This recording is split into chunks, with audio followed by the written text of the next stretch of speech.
सूत्र 249.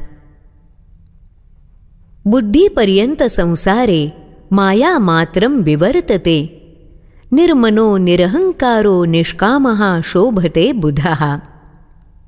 बुद्धीनं ओळखल्या जाणाऱ्या जगात सर्वत्र मायाच माया आहे. अशा स्थितीत ममता शून्य, निरहंकारी आणि कामनारहित ज्ञानीच शोभून दिसतो. नाथ सांगतात, बुद्धी माणसाच्या मनाची सेविका आहे. मन आपल्या सर्व इच्छा अपेक्षा पूर्ण करून घेण्यासाठी तिला कामाला जुंपतं. सामान्य माणसाचं मन ममता, ममत्व, मोह, लोभ, मद, मत्सर, हेवा, ईर्षा, क्रोध, आसक्ती, अपेक्षा यांनी भरलेलं आणि भारलेलं असतं. या सगळ्याचा पालक चालक अहंकार तर त्याच्या प्रत्येक कृतीतून डोकावत असतोच.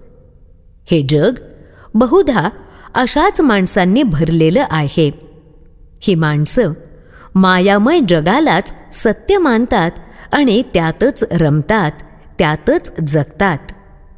आपल्या विकारांची तत्कालिक पूर्ती झाली तरी ती शाश्वत आनंद देणारी नाही हे त्यांच्या ध्यानात येत नाही. त्यामुळे एकातून एक निर्माण होत जाणाऱ्या विकारांच्या पूर्तीसाठी ते आयुष्य व्यर्थ घालवतात. मात्र ज्ञानी माणसाला ह्याचं भान असतं. त्या दृष्टीनं तो ममत्व शून्य असतो.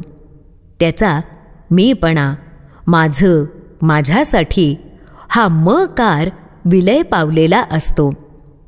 तो आत्मरूपाशी एकरूप झाल्यानं, संयोग पावल्यानं त्याचेच गुण धारण करतो.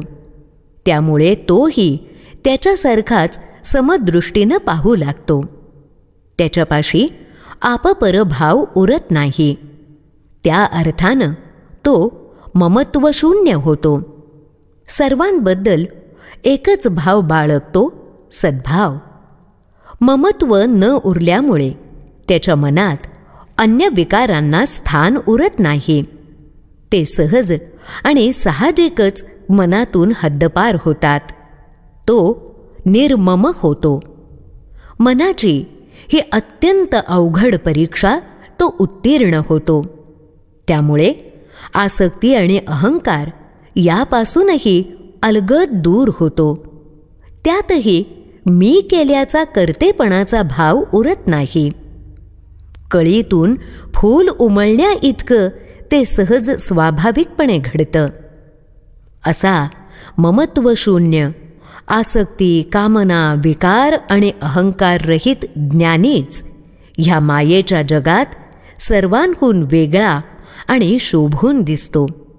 कारण तो ह्या कशाच्याच आहारी जात नाही, असं सर्वज्ञ महागुरु श्री अष्टवक्र मुनी सांगत आहेत.